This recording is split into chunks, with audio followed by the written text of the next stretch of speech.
Ayun, no? So, gumana na po yung unit natin, no?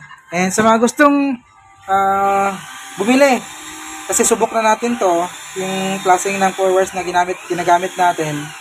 Sa mga gustong bumili o mag-order, ilagay ko po yung link sa ating description, no, para direkto na kayo sa link ng mismong 4 wires.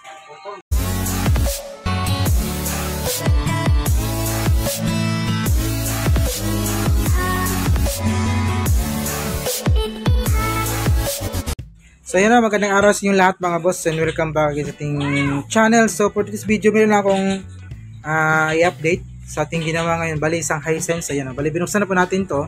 Hisense 32 LED TV. So ito yung kanyang model. 32 in 2174. So ang problema nito is, sabi na mayari, ang baling source niya is yung inverter. Solar tapos inverter, no? Then dead set yung kanyang problema, wala siyang power. So nung pagka-check natin, sabog-sabog po yung kanyang primary supply. Ito, bali napalitan na po natin to, itong capacitor na to.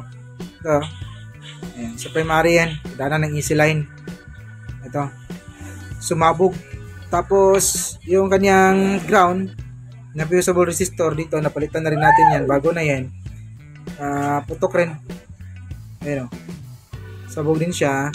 Then yung kanyang opto, tapos MOSFET regulator, sabog rin. PWM, sabog rin. At saka transistor type na kanyang bias sa may drain at gate ng MOSFET, sunog rin. Then secondary, ito yung secondary side ng diode para sa backlight, 18 volts dito. Bali bago na po tong isa dito, ito nasira.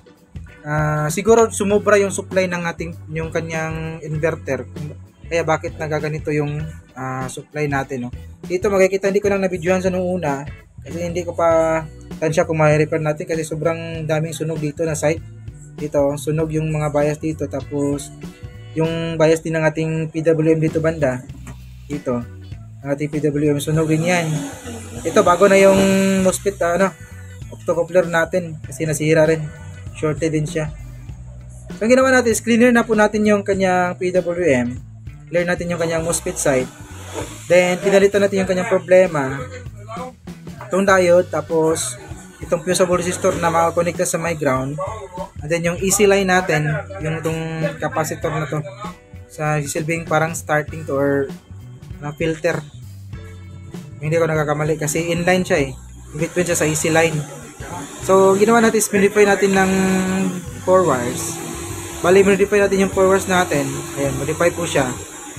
Tsaka bagong coupler yung gamit natin, no? So ang just mismo ng secondary natin, yun yung ginamit. Hindi na tayo nag-adjust ng trimmer, no? Kasi modify na po yung natin, yung 4 wires natin. So kailangan i-clear muna natin bago tayo magkabit ng 4 wires. Dapat i-clear muna natin yung primary side kung wala na bang problema. Mostly, ang ginagawa natin is yung PWM, yung MOSFET. Ito, chinecheck natin diode, walang problema dito sa may diode, no? Normal siya. Then yung capacitor dito, kailangan natin i-clear yan. Palitan natin kung may sira. So kapag ganito, grabe yung sira niya meron tayong mga na-experience na ganito, hindi naman ganito kagrabe yung nangyayari sa may primary, no? Minsan yung MOSFET lang at saka PWM shorted, hindi naman siya nasusunog yung kanyang mga bias, pero ito sunog yung bias niya. Ito banda sa may PWM side, saka dito sa may MOSFET side. So yun nga, sumobra yung voltahe ng inverter, kaya nagaganito yung unit natin. At buti na lang meron tayong 4 wires to the rescue para mapanda at magamit pa natin yung unit niya. Isaksak natin to para makita nyo na yung connection pala. So ito lang, modification natin, no? Binago natin yung tinanggal natin yung optocoupler ng 4 wires natin, tapos nilagay natin dito sa may ipinalit natin sa may opto ng unit natin. Tapos yung pin number, ito, wait. Yung red sa may drain, ayan, red sa may drain. Yung black ground, negative ng filter natin. Tapos yung blue, dito sa may primary side ng ating 4 wires. Yung blue is yung ground yan dito. Yan sa pin number 3. Tapos pin number 4, yan yung Dito naman sa may pin number 4 din natin secondary side ng primary side ng ating forwards. So dito sa may pin number 4, dadaan din, connecta yan sa may pin number 4 din dito sa may opto ng unit natin, pin number 3 is to ground. Ayan. So ito na yung anong connection, napakasimple lang. Maganda kasi yung modified na forwards kasi hindi mo na kailangan mag-adjust ng trimmer. Kung ano yung adjust mismo ng kanyang unit, ng ating secondary side, yun yung papalabas niya kapag nakapag-vibrate na po yung ating primary side. So kung hindi mo siya modify, adjust na pa yung trimmer. So kapag modify na, automatic na yan. Kapag nakikabit at walang problema dun sa circuit, automatic na po niya ma-adjust yung secondary kung ano yung kanyang supply talaga. Yun. So saksak natin, no? Wait. Ako basa. Sabay. Sabay, ha? Ito na yung tester natin, sabay.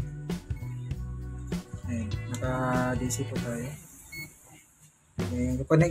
Dito tayo sa may secondary side. Ito yung 12 volts natin. Ayan. Saksak mo, boy.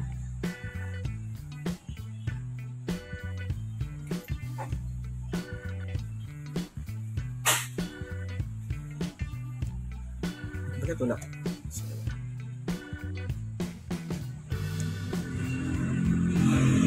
Wala 12 lagi.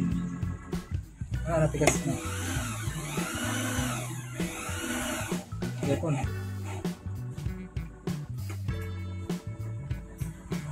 Wait, saglit lang. So ito, continue tayo. Meron tayong error, no? Yung tester natin nag-error. So yan, naka-light na yung tester natin. Saksak mo, boy.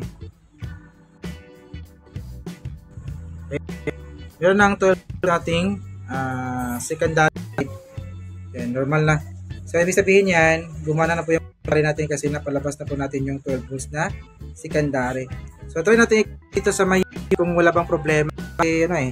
Sabog yung natin tapos meron pa problema sa may secondary yung diode. So ikabit lang muna natin sa may board. So yan mga boss, continue tayo, no. Bali ilagay na natin ng dito sa may natin. Parang kunting supot yung ating forwards. Then umandar na po yung unit natin, walang problema. Okay, buti na lang at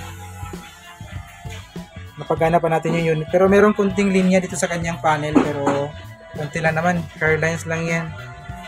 Yan, may kunting problema na yung panel natin. Pero pwede pa, kunti lang naman yan. So ito, sa pagana pa natin, no, gumamit tayo ng forwards to the rescue. So marami tayong mga ginagawang ganitong problem forwards, pero ito kasi is, grabe yung nangyari sa kanyang primary. Hindi ko na akalain na mari-repair pa natin. Buti na lang at napagana pa natin yung unit, no. So hanggang dito lang siguro yung ay nakalimutan pala ko. Gusto nyo bumili ng ganitong forward kasi subok na namin to. Ito rin yung ginagamit namin sa mga welding machine kapag nagka-problema yung primary niya. Then marami na tayong mga ganito na ikinabit. Ayan. So ito yung mga forwards natin. So ilagay ko yung link sa ating comment section or description para kung sa mga gustong bumili, diretso na kayo sa my link, no. Ayan. So hanggang dito lang yung video natin mga boss. Maraming salamat sa mga tagang nanood, no. May God with us always in your service, Ryan Kusip Tech. See you in our next video. Bye bye.